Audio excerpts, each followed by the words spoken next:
Hello, story lovers. Welcome back to my channel. Cherava Priya, part 105.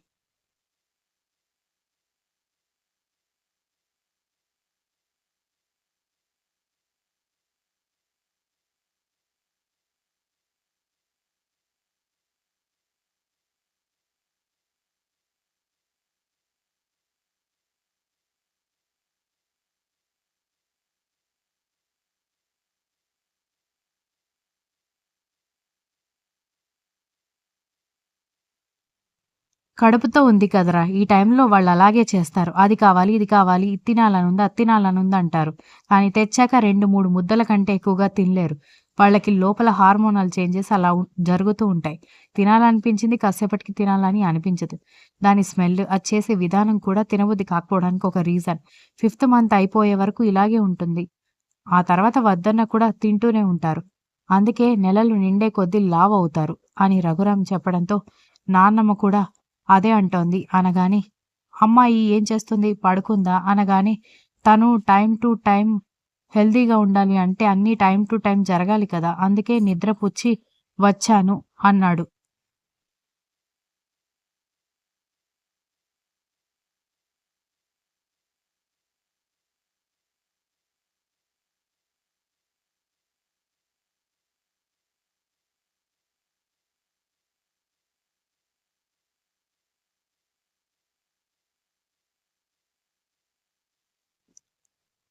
సరే నువ్వు కూడా పడుకో. నీకు కూడా ఈ మధ్య శ్రమ ఎక్కువైపోయి ఉంటుందని నాకు తెలుసు అని రఘురాం చెప్పడంతో, సరే డాడీ అని ఫోన్ కట్ చేయడంతో అదేంటి మీ మమ్మీ ఎలా ఉందని కూడా అడగలేదు అని అడగడంతో, నువ్వున్నావు కదా డాడీ!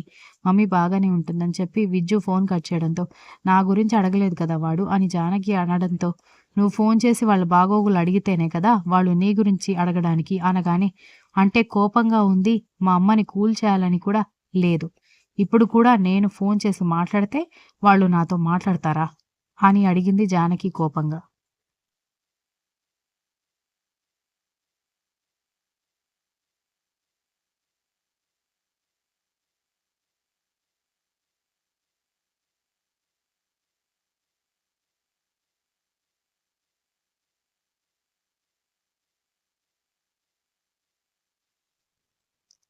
పెద్దదానివి, అమ్మ స్థానంలో ఉన్నదానివి. నువ్వే అంత మూర్ఖత్వంగా ఉంటే ఇప్పుడే జీవితాన్ని మొదలుపెట్టిన వాళ్ళెలా ఆలోచిస్తారు మరి?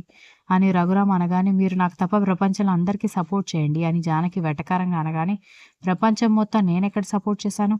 మొదటి నుంచి నా కొడుక్కి మాత్రమే సపోర్ట్ చేస్తున్నాను అన్నాడు రఘురాం.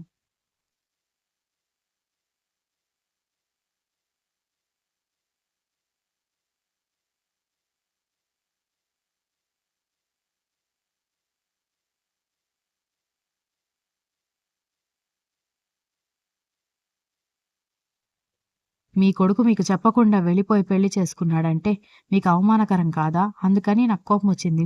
మీరెందుకు వాళ్ళని సపోర్ట్ చేస్తున్నారు? అని జానకి అడిగేసరికి, నా కొడుక్కి ఇష్టం లేని పెళ్లి చేసి వాడేడుస్తూ ఉంటే, నా పరువు పోయిందని మాట్లాడిన నలుగురు వచ్చి నా కొడుకుని ఓదారుస్తారా?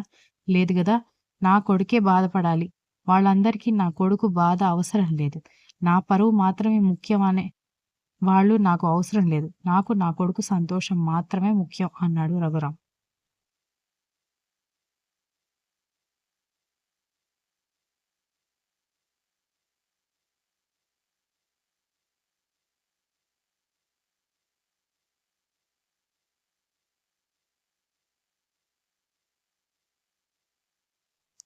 అయితే నేనేమైపోయినా పర్వాలేదా? అని జానకి అడిగేసరికి, నీకేమైంది బాగానే ఉన్నావు కదా! పాత సినిమాల్లో లేడీ విలన్‌లాగా అని కోపంగా రఘురాం పక్కకు తిరిగి పడుకోవడంతో జానకి అసహనంగా కూర్చుంది.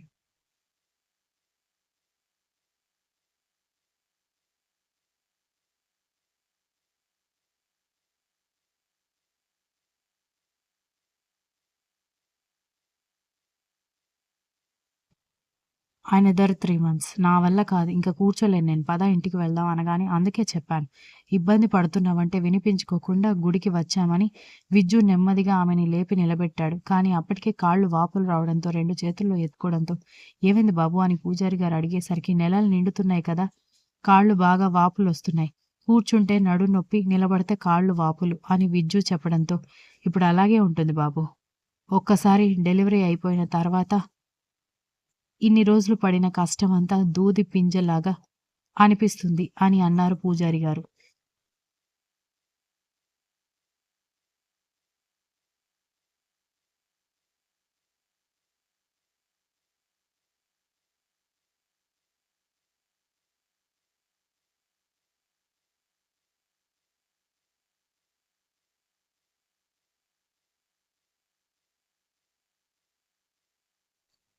అవును పూజారి గారు అని అంటూ 2 చేతుల్లో ఎత్తుకోవడంతో పర్వాలేదు నేను నడుస్తాను. అందరూ మనల్ని వింతగా చూస్తున్నారు అనగానే, "నువ్వు అంత స్లోగా నడిస్తే మనం గుడిలో నుంచి బయటికెళ్ళడానికి సాయంత్రం అవుతుంది. అప్పుడు అందరికీ వింతగా అనిపిస్తుంది. ఏం పర్వాలేదులే. అయినా నేనేమైనా పక్కింటోడి పెళ్ళాన్ని ఎత్తుకున్నానా? నా పెళ్ళాన్నే కదా నేనెత్తుకున్నాను. చూసేవాళ్ళని చూడనివ్వు" అని అంటూ తీసుకెళ్ళి కారులో కూర్చోబెట్టాడు.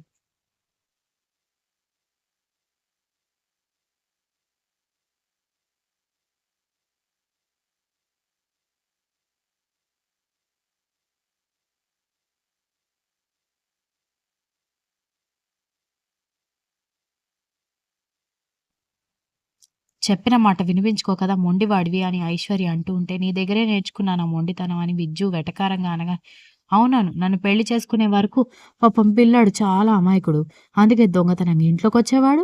ఎక్కడ పడితే అక్కడ ఆపి పెళ్లి చేసుకోమనేవాడు అని వెటకారంగా అనగానే, ఆమె మాటలకు అతను నవ్వుతూ ఉంటే, నవ్వింది చాలు త్వరగా వచ్చి కార్ స్టార్ట్ చెయి. వెళ్లి రిలాక్స్ అవ్వాలి.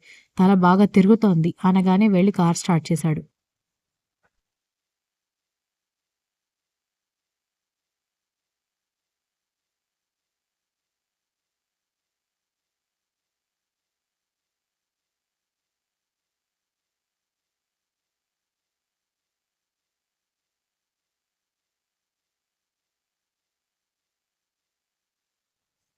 ఇద్దరూ కలిసి ఇంటికెళ్ళిన తర్వాత ఆమె నెమ్మదిగా వెళ్లి బెడ్ మీద రిలాక్స్ అవుతుంటే, వద్దంటుంటే చీర కట్టుకున్నావు.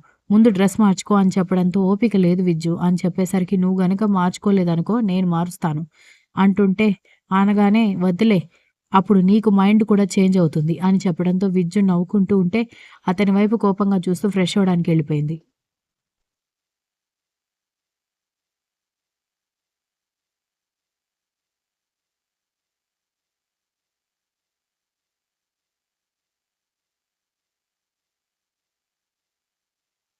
ఆ రోజు సాయంత్రం మణిమ నేను చేస్తానని చెప్తున్నా కూడా వినిపించుకోకుండా వంటలో ప్రయోగాలు చేస్తున్న విజ్జు కాలింగ్ బెల్ సౌండ్‌కి వెళ్లి డోర్ ఓపెన్ చేయడంతో ఐశ్వర్య వాళ్ళ అమ్మా, నాన్న, సంగీత, సంజయ్ కనిపించడంతో రండి అని లోపలికి పిలిచి డోర్ క్లోజ్ చేసి వాళ్ళకి కాఫీ తీసుకురమ్మని పని మనిషికి చెప్పి ఏంటి సడన్ సర్ప్రైజ్ అని అడిగేసరికి నువ్వు చెప్పని ఐశ్వర్య వాళ్ళ నాన్నగారు భార్య వైపు చూడడంతో మీరు చెప్పొచ్చు కదా అనగానే అబ్బా! ఎవరో ఒకరు చెప్పండి అని అన్నాడు సంజయ్.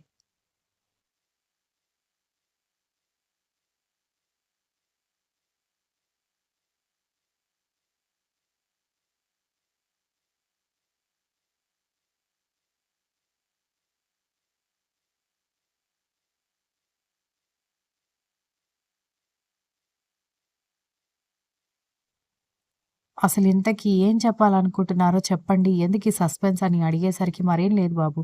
ఇదో ఏడవ నెల కదా! అనగానే అవును అని చెప్పడంతో ఏడవ నెలలో శ్రీమంతం చేస్తే చాలా మంచిది. అందుకే ఆ విషయం గురించి మాట్లాడడానికి వచ్చామనగానే విజ్జు నవ్వుతూ అయితే చేసేద్దాం.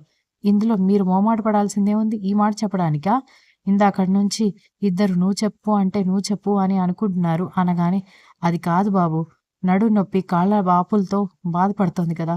ఈ టైంలో తను కూర్చోడానికి కంఫర్టబుల్‌గా ఫీల్ అవుతుందో లేదో తెలీదు. అందుకే నీతో అన్ని వివరాలు మాట్లాడిన తర్వాత ఏర్పాటు చేద్దామని వచ్చామని అన్నారు వాళ్ళు.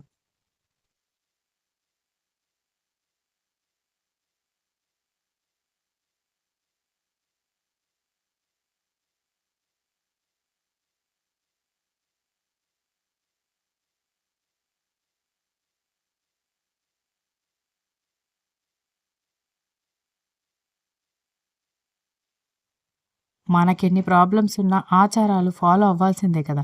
కాబట్టి మీరు ఏర్పాటు చేయండి. డబ్బెంత అవుతుంది అని అతని పాకెట్‌లో నుంచి డెబిట్ కార్డ్ తీసి ఇవ్వడంతో, బావగారు ఇది ఫస్ట్ ప్రెగ్నెన్సీ కాబట్టి డబ్బులు మొత్తం మేమే పెట్టుకోవాలి. మీ దగ్గర నుంచి ఒక్క రూపాయి కూడా తీసుకోము అని సంజయ్ అనగానే, అది కాదు సంజయ్. ఇప్పుడు సంగీత కూడా వచ్చింది. తనకు కూడా మీరు ఐశ్వర్య కోసం ఖర్చు పెట్టడం ఇష్టమో లేదో అడగాలి కదా! అనగానే, ఎప్పుడైనా ఖర్చులు లిమిట్ దాటకుండా ఉంటే ప్రాబ్లమ్ లేదు విజ్జు గారు. కొంతమంది ఉంటారు. కొడుకుని, కోడల్ని తక్కువ చేసి మొత్తం కూతురికి దోచిపెడుతూ ఉంటారు. అలా చేస్తే తప్పు గాని, ఇలా బేసిక్ కల్చర్ ఫాలో అవ్వడానికి నేనేమీ అనుకోను. పైగా ఐశ్వర్య కోసం దాచిన కట్నం అలాగే ఉందని మొన్న మామయ్య గారు, అత్తయ్య గారు మాట్లాడుకుంటుంటే విన్నాను. పెళ్లి కూడా పెద్ద ఖర్చు లేకుండానే జరిగిపోయింది కదా!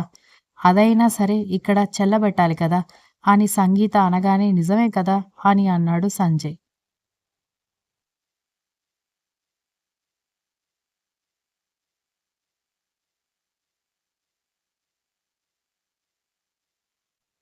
Continues. If you like this story, please like, share, comment, and don't forget to subscribe.